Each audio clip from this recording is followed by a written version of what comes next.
بسم اللہ الرحمن الرحیم۔ سفر ایمان کے معزز خواتین و حضرات، السلام علیکم۔ ہم امید کرتے ہیں آپ خیریت سے ہوں گے۔ سامعین، میں نے ایک صحابیہ رضی اللہ عنہ کا ایک عجیب واقعہ پڑھا۔ ایک صحابی رات کو اپنے گھر آرام فرما رہے تھے اور انہیں پیاس لگی تو انہوں نے اپنی اہلیہ سے پانی مانگا۔ ان کی اہلیہ صحابیہ عورت تھی۔ جب وہ پانی لے کر پہنچی تو صحابی دوبارہ سو چکے تھے۔ وہ عورت اتنی خدمت گزار تھی کہ پانی لے کر کھڑی ہو گئی۔ جب رات کا کافی حصہ گزر گیا تو صحابہ کی آنکھ کھلی۔ وہ یہ دیکھ کر حیران رہ گئے کہ ان کی وفادار بیوی پانی لے کر کھڑی ہے، اور پوچھا، تم کب تک کھڑی ہو؟ صحابیہ عورت نے جواب دیا، جب آپ نے پانی مانگا تو میں پانی لے کر آئی تو آپ آرام فرما چکے تھے، اس لیے میں نے آپ کو جگا کر آپ کے آرام میں خلل ڈالنا مناسب نہیں سمجھا اور سونا بھی گوارا نہیں کیا، کیونکہ میں نے سوچا ممکن ہے آپ کی آنکھ کھلے اور آپ کو پانی کی طلب ہو اور کوئی پانی دینے والا نہ ہو، اس لیے میں ساری رات پانی لے کر کھڑی ہوئی۔ سامعین، صحابی خوشی کی کیفیت سے اٹھ کر کھڑا ہوا اور اپنی بیوی سے کہنے لگا، تم نے خدمت کی انتہا کر دی۔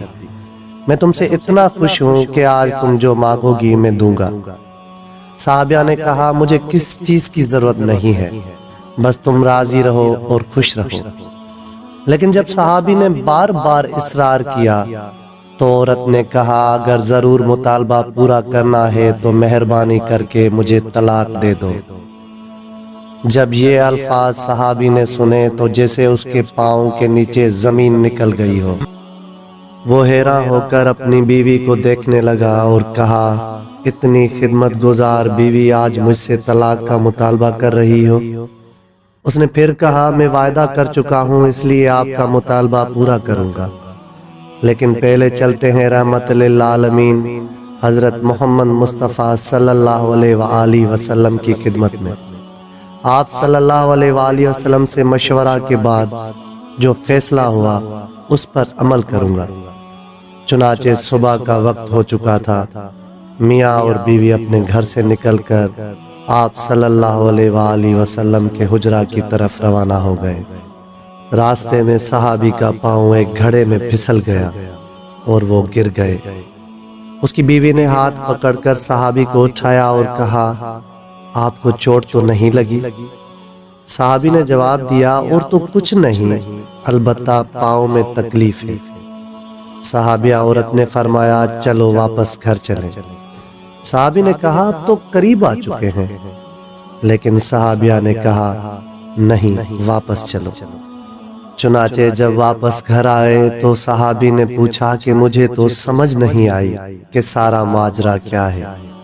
صحابیہ نے کہا، مسئلہ یہ ہے کہ میں نے کسی سے سنا ہے، جسے ساری زندگی میں کوئی تکلیف نہ ہو اس کے ایمان میں شک ہے، کیونکہ جو بھی ایماندار ہوتا ہے تو اسے ضرور تکلیف میں آزمایا جاتا ہے، لیکن آج تک آپ کو سر میں درد بھی نہیں ہوا، اس لیے مجھے شک ہو گیا اور میں نے سوچا ایسے آدمی کے نکاح میں رہنے کا کیا فائدہ جس کا ایمان مشکوک ہو، اس لیے میں نے طلاق مانگی۔ لیکن جب راستے میں آپ کے پاؤں میں چوٹ آئی تو میرا شک دور ہو گیا۔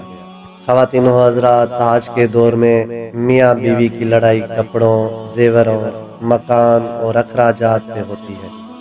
ایمان اور دین کی بات کوئی نہیں پوچھتا۔ آج شوہر اپنی بیوی سے یہ نہیں پوچھتا کہ تم نے نماز پڑھی ہے یا نہیں۔ خواتین و حضرات، کاش ہم بھی آج ایسے بن جائیں، ہمارا ایمان بھی ویسا ہو جائے۔